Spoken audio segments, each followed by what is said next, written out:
Hello, my name is Janice B. Gordon. This is Scale Your Sales podcast.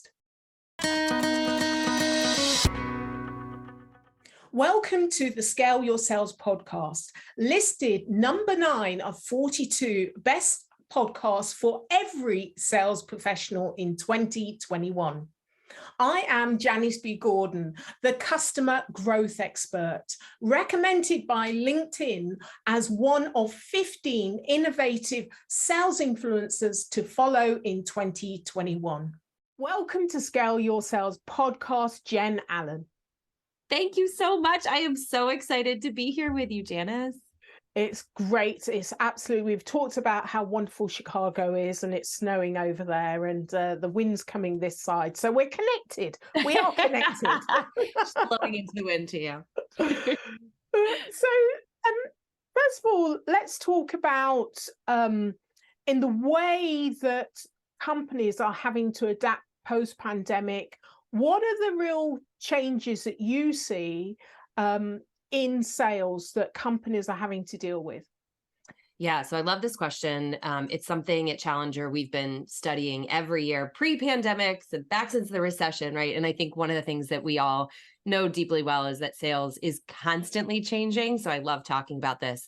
I think for me, the biggest two changes are, one, how much all of us operating in a remote virtual world has upped the bar on the need to have quality sales conversations, quality sales experiences, right? So if I put myself in the shoes of a buyer and I think about what their calendars look like and how every day it's just Zoom, Zoom, Zoom, Zoom, Zoom, right? It is so easy for us as sellers to get lost in a busy calendar. And we might feel like, hey, we had a really high impact conversation, but then they hop to the next meeting and it falls flat. And so I think now more than ever, it really puts pressure on sales leaders to make sure they're arming their teams to go out and talk about more than just products and features and benefits and really have compelling, memorable conversations with our buyers. So that's piece one. The second thing is just the rise of consensus buying, right? So we've been studying this for years, looking at, on average, how many stakeholders are getting involved in a B2B purchase decision. And between 2015 and 2020, so this doesn't even count the last 2 years, that number went from 5.4 stakeholders on average up to 11.2. So it is not to say that every sale and every B2B motion has 11 stakeholders involved in it. But candidly, when I share this with sales organizations, sometimes people are like, I would love to have only 11. I have 20, I have 30, right? And so regardless of what the number is, what it presents is a huge amount of potential dysfunction in that buying group. And so we as sellers, in addition to having to prove our value and do all the things we've always done, now we almost have to act as kind of couples therapists for our customers and help them arrive at a clear understanding of the problem that they're looking to solve before we ever get into the solution. So to me, those are two of the biggest changes. Those are the things that I think are really forcing our hand to change the type of sales conversations we're having. But what do you think? Well, I think you're absolutely right. That's why we're having to work with the onus on how do you move people from no decision and the status quo. It must be so hard. It's like the Titanic trying to steer them in another direction. That perhaps there's a few champions and sponsors that know it's the right decision, but actually getting all of those 11 or 20 people around that table to make the decision and move away from the status quo, it takes a lot of energy. So I completely agree with you, but we've still got to overcome that as salespeople. Yes, absolutely. And you raise a really interesting point, which is you commented about, like, you may have a few people in that buying group that want to move with you. We studied that as well. Now, this number was shocking to me. When you look at it, of all the people who want to buy your solution, like they actually want it, only 49% of them are willing to advocate for it. So the other 51% are sitting there saying, yeah, I want it. I talk to these people all the time, right? They're half of the reason I have closed lost opportunities. Yeah, I want it, but I won't bang my fist on the table. When somebody else brings another priority in, I get very quiet. And so half the battle for us as sellers is not only getting someone to want it, but getting someone to actually mobilize it and stand up and fight for it and choose it over other things. And I think that's yet another challenge we as sellers really have to navigate, is making sure we're saying the right things to the right people. So how do you overcome that? Because I find that quite shocking actually, that you know that it's going to be in the best interest of the company. You're there because you have a problem, you've got a gap, a hole, you want to fill it, you know this will do that, but you're not going to advocate for it. How do you overcome that? Ah, this is the fun part. And you raised, I'm so glad you did, about the idea of no decision and status quo. Um, Status quo is where a buyer will look you in the face and they will say, Janice, what you have to offer is far better than how we're solving the problem today. But the devil I know is better right now versus the devil I don't, right? So as sellers, our best shot at navigating that is to make it so that the devil they know is actually worse than the devil they don't, right? There's a term one of our customers came up with a long time ago, and I've always loved it, which is when a buyer is making a decision, they're evaluating the pain of same versus the pains of change. So I, as a seller, can sit here and sell you on this beautiful, rosy world of ROI and benefits and how great everything will be if you do this. But a buyer is sitting there saying, I know the road to better. And it's scary, right? What if I buy this thing and I implement it and now I have to take my team off of their jobs and train them on a new process? What if something breaks? What if someone liked the old way better? All of these what ifs accumulate into these pains of change. And it's why when we look at our value proposition, we look at our messages, so often we get so isolated around, what is the upside of doing something? We fail to recognize how the buyer views all those risks and costs. And in environments like these, where, look, nobody's putting their neck on the line and risking political capital for a purchase, we have to make it so that that buyer can confidently walk into their boss and their peer's office and say, this is how much our current approach is costing us. We think it's just a pain of doing business, but we're losing this many hours, we're incurring this much risk, so that we actually make what we're currently doing so ugly that we then turn and say, okay, maybe we're willing to accept those what ifs, because what we're doing right now is so ugly and painful. So that's my take on it. So that's quite an interesting evaluation that you need to do. And that's quite new for a salesperson who was really very much thinking about, well, all I need to do is sell to the gap, my product, the benefits, all of those things. But now take that out. What you need to do is cost the pain. Yes, exactly. That is well, how do you advise salespeople to do that? What is the starting point of that? Because you're not going to be able to sell unless you've got that cost. Mm-hmm. Yes. So the first thing I advise salespeople to do is to think about it in an analogy that makes sense to you, right? So for me and for a lot of the people that I work with, you can say these sales theories and it's like, I know I should be doing it, but I'm not completely hitting it. So the first thing is humanize it, right? Before you ever get into doing the math, I'll get there in a second. But like for me, one of the ways I tell this story is last year I stopped going to the gym because work got busy, and because of COVID, you had to wear a mask and it was just easier to stay at home, right? And I had all of these pieces of information from really credible sources saying, if you go to the gym, you'll have less anxiety, you'll be able to sleep better, you'll fit in your clothes better, right? But I was still reading all of that and deciding not to go because not going was easier. Now, if I had gone to the doctor and the doctor said, Jen, if you don't increase your cardiovascular activity, you're going to have a heart attack. All of a sudden, now going to the gym ain't looking so bad, right, Janice? Because it's like relative to having a heart attack, I'll put my butt on the treadmill. So I think first and foremost is find an analogy that makes the concept make sense to you, because that will help you bring true emotion and not get caught up in just rational numbers. So that's piece one. Piece two then is saying, forget the solution that you sell. And this is so hard for companies, but we really have to put that on the back burner and look at the problem your solution was built to address, right? And then when exploring that problem, you have to understand what is the conventional wisdom that causes customers to believe that that problem's okay. Like good is good enough, we can sit there on it. So as an example, for us, one of the big reasons sales organizations lose a lot of pipeline today is because of no decision losses, right? But they assume it's a cost of doing business. So what I'll do is I'll come in and I'll say, look, we're so focused, many of us are so focused on beating our competitors. What if our biggest competitor is not any of these other suppliers? It's actually the customer's unwillingness to step into change. Have you ever sized how many opportunities you're losing to that? And most heads of sales I talk to will say no. right? And so then I'll go through and I'll say, here's a way to do the math. And I'll say, look at your opportunity pipeline for Q4.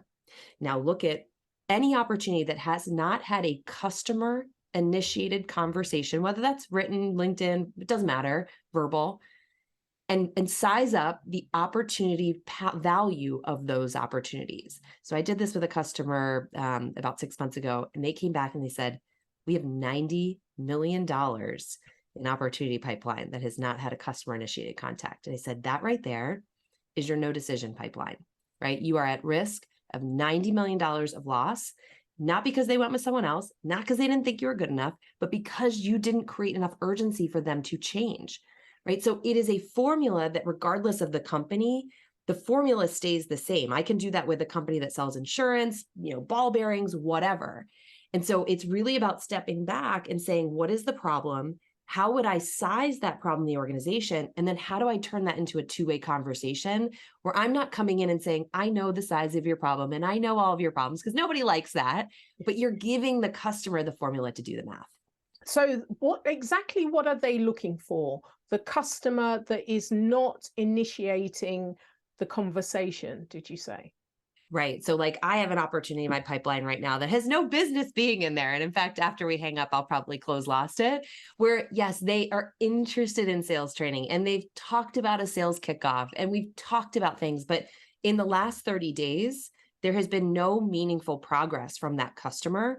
So that to me is a sign, a huge red flag that if that customer really wanted us at their February kickoff, we would probably be in contracting by now, right? But because they haven't said no, like many of us say, well, they haven't said no, so maybe I shouldn't close Lost It, or maybe I shouldn't do anything. So that's what I mean is like these customers who express interest, and we as forever optimists as sellers sometimes hold on to that versus having that difficult conversation to say, look, I'm not sure that this is actually something that's still a priority.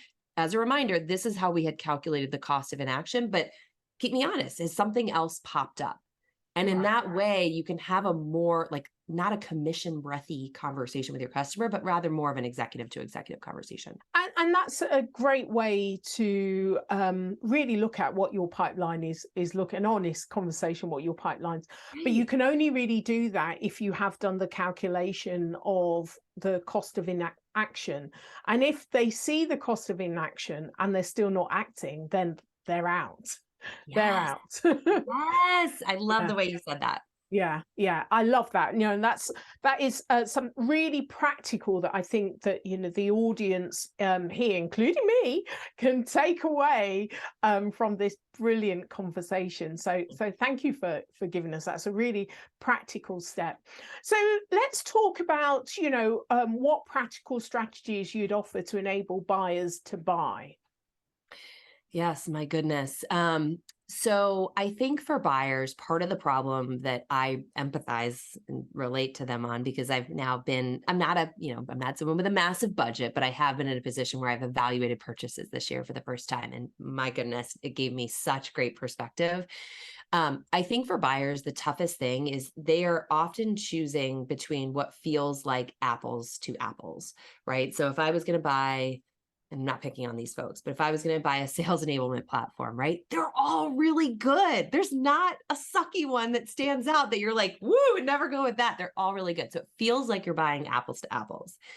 I think for buyers who are buying, the key thing is finding a subject matter expert who can help give you the peek behind the curtain, because they're all going to talk about ROI and they're going to talk about all the capabilities and features.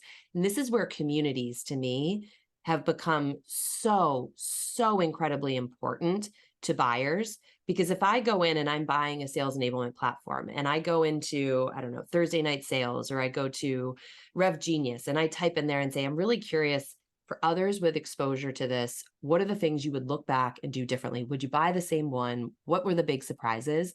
That to me is something that I think is a huge benefit to buyers. I just don't know that a ton of buyers actually take the time to dig into those communities to do it. Like we'll look at people looking at Gartner Magic Quadrant and G2, and those are great inputs. But I think for me, it's the color commentary of someone who's used it before.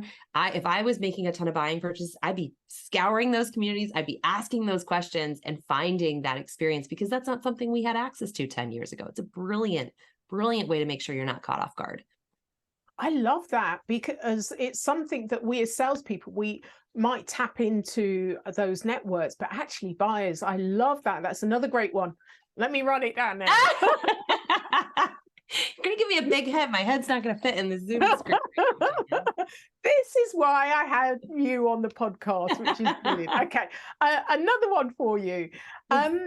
Diversity. We're both women in sales now, and I'm sure over the years you've had some experiences that perhaps you wouldn't want to have going forward.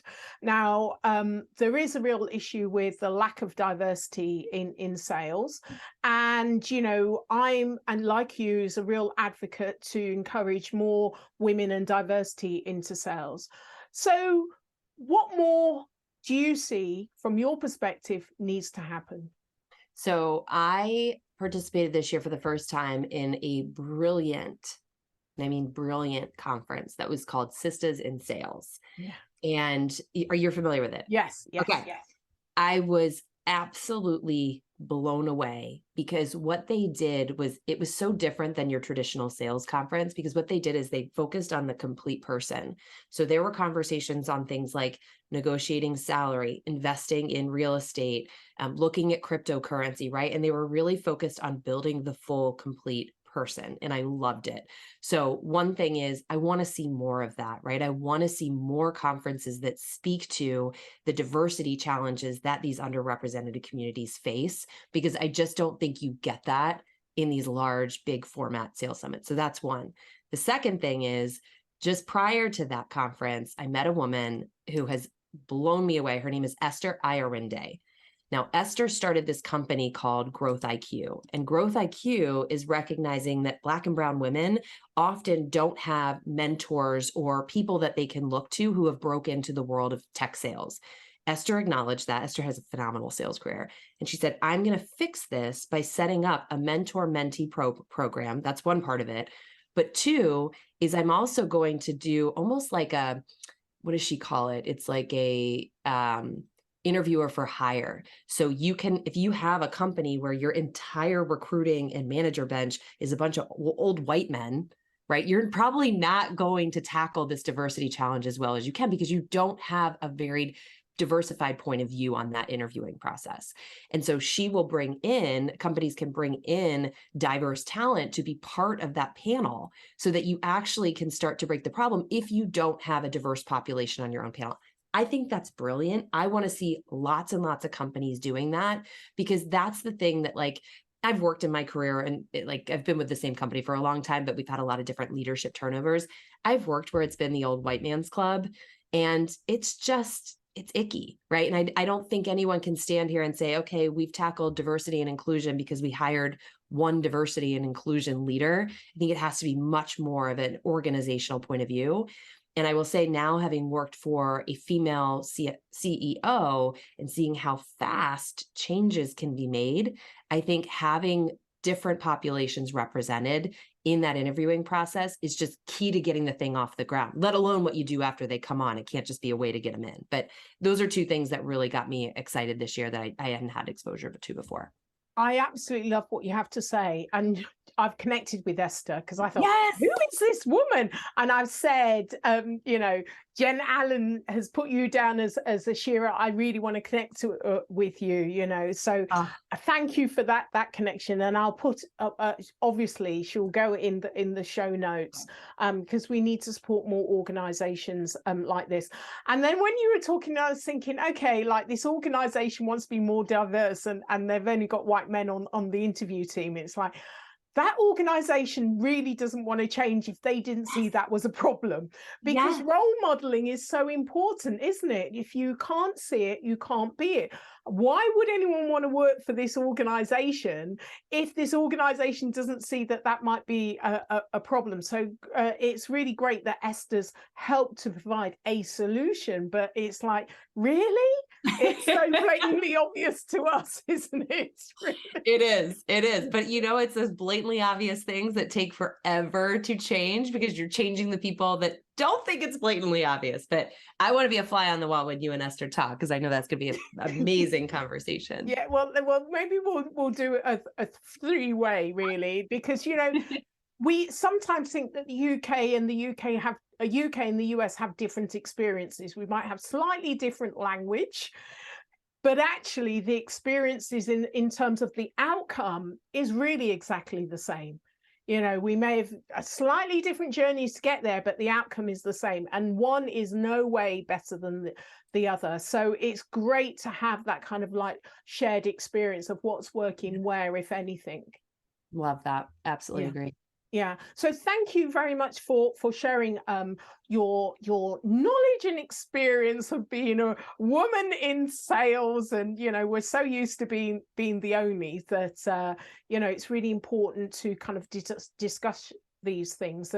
And Sisters in Sales is such a great at the time I was speaking in Napa when they had that conference on, and I would love to have gone to that. So I hope, because I think it was their biggest conference and it was really well supported. So I'm very jealous that you got to go to that. But you know, we can't do it all. We'll just have to get the timings right for next year, and hopefully we'll have one running after the other. I hope so. Yeah, that would be great. Really, we just need to be more vocal and to get out there and to continue to talk about it, because I often ask CEOs, what is the makeup? I'm not interested in non-executive directors. I want to know what is the makeup of their C-suite, their senior management team, because that's where you can actually really make a difference. And as you say, in your organization, change can happen really fast, especially when you have the right people that are in power that can make the difference. So, you know, what do you think needs to happen going forward? Yeah, I think it starts far earlier on in our careers, right? Like I'm a bit of a weirdo in the sense that I was never 100% that I was like, I want to have a family. I was never, you know, sure about what my path might look like. So for that reason, it was a good thing, right? Because career was always an option to be priority number one for me. I speak with a lot of women who are early career in sales, and I think they floor their ceiling, right? And they say, like, this is just a job to me. And I get it, because the sales job can be icky and hard and gross and it's a grind, right? But I think when we help younger women in sales find their voice and own their brand early, you create this powerful force to be reckoned with, right? So one of the things I share with a lot of the early career women that I will mentor or whatever is I'll ask them, like, when you're not in the room, what are the 5 words you want people to use to describe you? And they'll look at me and say, I don't know. I'm like, then how the hell is anyone going to talk about you in a room you're not in if you don't even know what you want them to be saying? Like, you got to own your brand. You got to stand for something. Every good brand stands for something. And so I think in many ways, it's giving back to younger career women and helping them know that having a voice doesn't make you difficult or bitchy or hard to work with. It makes it so that you become more present in these rooms that you want to be in, because no one else is going to fight for you. It's you, and it's you against the world sometimes. And just getting them to lean into that, I think it's a really, really fun part of being a later stage career seller as a woman. And I just, you know, I think there's a lot of great women out there giving back, and that, I think more of that, lots more of that is great. So these conferences, I think, are a powerful way to get that at scale. I absolutely agree with you. Yeah, I think I'm not really shocked, but it's lovely when you do start having the conversations, and even early stage salespeople share the icky experiences that they have that they shouldn't still be having. But the fact that it's voiced in the room, and people say, no, that isn't right, and these are the routes you need to take. And I, you know, the Women in Sales conference was saying that, you know, if you're in an organization is not willing to adapt, it's not willing to listen to you, you know, you don't feel you have the voice, you're not valued, vote with your feet. The time is right now. Isn't it exciting? Where in some ways there are positive aspects to the war in talent. It's really difficult to fill those roles at SDR levels and, you know, throughout the sales organization. Vote with your feet. People, you need to go to an organization that values you, that is willing to adapt, that does want you on their team. And the more people that are voting with their feet, and I certainly think for, you know, the millennials and, you know, kind of into the new Z generation, they're doing that anyway. They're not willing to put up with this nonsense anymore. But it's important to say to people, it's okay to move. There isn't a job for life anymore. You move to an organization and you need to interview that organization. They're not interviewing you. It's the other way around. You need to have those questions prepared and ask them. And if they're not filling your values, if they're not going to fill you up, then move on to the next one. That is a brilliant way of thinking about it that I had not considered, but you're absolutely right. Like, I would want to know, what do you think makes for a great salesperson? If it's like always on the grind and hustle and makes it that, I'd be like, get me away from this company. This does not fit my values. And I do think a lot of the EQ and the characteristics that women bring, not to overgeneralize, but a lot of them, to me, are what the future of sales is going to look like. It's not about grind and hustle and all these things. It's like, can I relate to this person? Can I express curiosity? Can I shut up and listen and hear what the buyer has to say? I think it's really powerful. And I love how the whole philosophy of what makes a great salesperson is evolving and changing. And I think women have an absolute amazing place in that future. So. Yes, absolutely. Okay, so you have mentioned Esther as your Shero, and I'm going to put her in the show notes. So I just want to, as a final question to you, just kind of ask you, 3 to 5 years from now, what would be your utopia for the sales industry? What would you like to see that isn't quite happening now? Oh my gosh, where do I start, Janice? I'll start here. I just mentioned this, but I want sales to be ridden of hustle culture.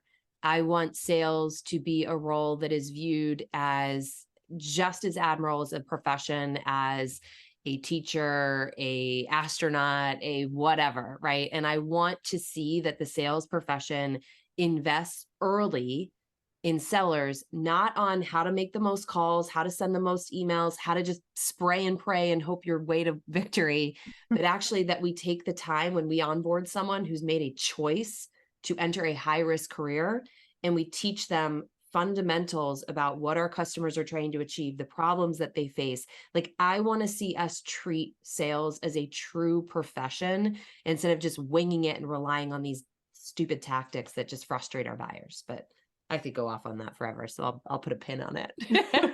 Well, I love that. I absolutely love that. And the thing is, it's telling me you're motivated, you're passionate about the sale. We haven't given up, have we?